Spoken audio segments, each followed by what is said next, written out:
درود دوستان، من عارفم. به کانال حکایتگو خوش اومدین. اسم داستان طنز امروزمون قاضی عادله. با من همراه بشین تا به دل داستان امروز بریم. روزی از روزها در یکی از شلوغ‌ترین بازارهای شهر، مردی عصبانی با داد و فریاد به خانه ملا نصرالدین آمد. او گفت: ملا، به دادم برس. من چیزی به این مرد قرض دادم، اما حالا که وقت بازپرداخت رسیده انکار می کند و می گوید هرگز چیزی از من نگرفته است.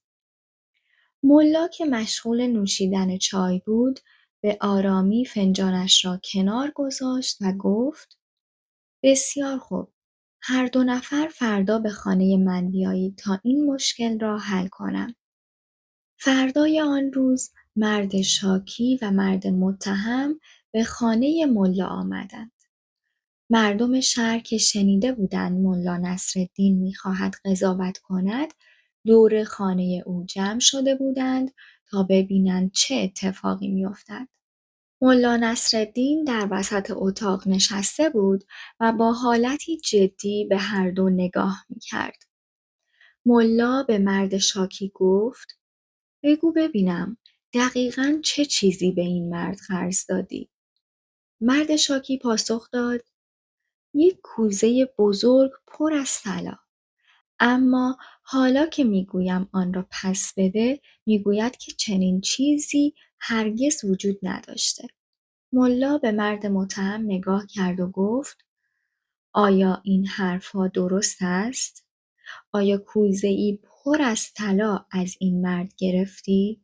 مرد متهم با لحنی آرام گفت: نه ملا، هرگز چنین چیزی از او نگرفتم. او دارد دروغ میگوید. ملا چند لحظه فکر کرد. سپس گفت: بسیار خوب. من باید با شاهد این ماجرا صحبت کنم. کوزه‌ای که تو میگویی پر از طلا بوده، آیا هنوز در خانه توست؟ مرد شاکی گفت: نه ملا، من کوزه را به او دادم. ملا سرش را تکان داد و گفت: پس چاره‌ای نیست جز این که از خود کوزه بپرسیم.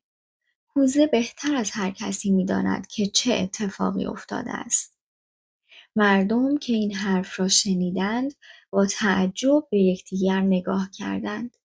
یکی از آنها گفت: ملا، چطور می‌خواهی از کوزه‌ای که اینجا نیست سؤال بپرسی؟ ملا لبخندی زد و گفت: این کار من است. شما فقط تماشا کنید. ملا از جا برخاست. ردایش را مرتب کرد و با صدای بلند گفت: من حالا به سراغ کوزه می روم تا از او حقیقت را بپرسم. سپس به سمت در خانه اش رفت. اما قبل از اینکه بیرون برود ایستاد و گفت: البته این سفر ممکن است کمی طول بکشد. تا وقتی که برگردم هر دوی شما همینجا بمانید و از جایتان تکان نخورید. ملا از خانه بیرون رفت و در را پشت سرش بست. مردم که کنجکاو شده بودند از پنجره‌ها به داخل خانه نگاه می‌کردند. مرد شاکی و مرد متهم با هم در سکوت نشسته بودند.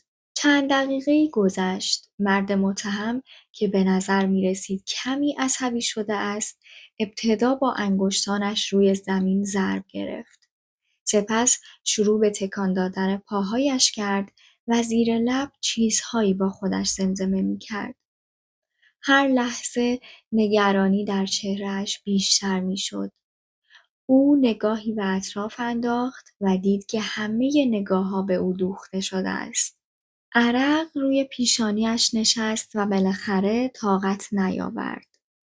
مرد متهم با صدایی لرزان گفت: بسیار خوب، بسیار خوب.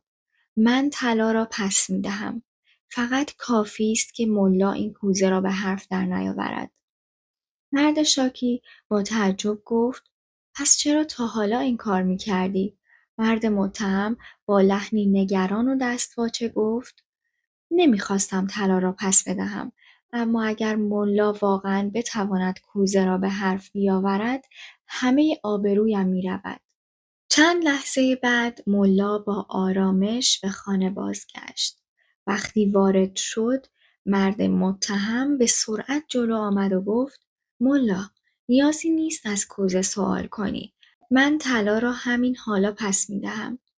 ملا لبخندی زد و گفت میدانستم که کوزه نیازی به حرف زدن ندارد.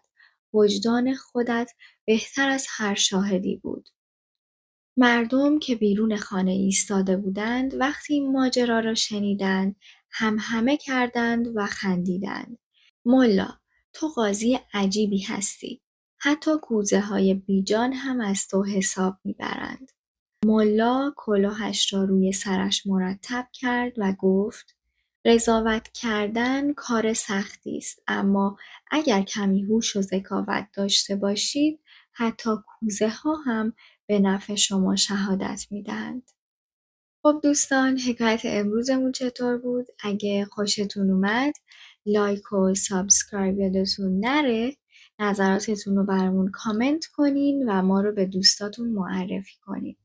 تا حکایتی دیگه خدا نگهدار شما.